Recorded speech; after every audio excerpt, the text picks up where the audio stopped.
PCOS or polycystic ovarian syndrome is a disorder not just of menstruation or infertility. It is a disorder where your ovaries, which usually produce a lot of estrogen and a bit of testosterone, will end up producing more testosterone than what is expected.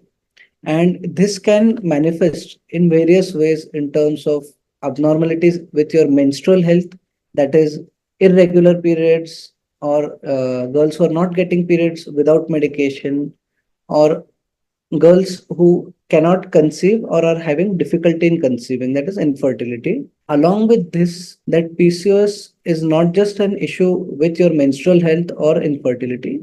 This will also put the women who have this disorder at greater risk of having high cholesterol levels, developing diabetes in the future, having a greater risk for hypertension and of cardiac disease. There are many theories as to what is the exact cause. There is a genetic component to this as well, along with environmental influences. But the whole shift in the milieu towards an anovulatory cycle and towards a change in the levels of different hormones in the body, this ultimately culminates into PCOS. Most often, PCOS, like the classical presentation for any patient with PCOS, is menstrual irregularity. They are not getting their periods every month. They're experiencing either some degree of weight gain, acne, that is pimples on their face, or hirsutism, that is male type hair distribution in a female. That is, they're having hair growth over the chin, over the upper lip, over their chest, abdomen, back, lower back, or their thighs. And in some, the periods may be regular, but they might be having issue with conception, that is infertility. That may be another presentation. PCOS is a diagnosis of exclusion. What this means is that there are other endocrinological disorders which can mimic PCOS. So the first step here is to exclude all of these disorders, like raised blood prolactin level, untreated hypothyroidism, issues with the adrenal gland, some other disorders of the pituitary gland. These can mimic PCOS. So the first step is to exclude all of these disorders. Then once we are sure that this is PCOS, the management again includes diet plus lifestyle and some hormonal therapy. So when it comes to diet and lifestyle, an empathetic approach is very important, because many of these PCOS patients will be overweight or will have a history of gaining weight once their periods become irregular. And it is important to sensitize the patient and their caregivers also. PCOS itself will lead to weight gain, but then if they manage to have an active lifestyle and have some degree of weight loss, that will help with the symptoms of PCOS as well. So exercise again becomes a cornerstone for PCOS. In terms of diet, again, there are many fad diets going around on the internet, like a PCOS diet, etc. But there is no real concrete scientific evidence to back any of these diets.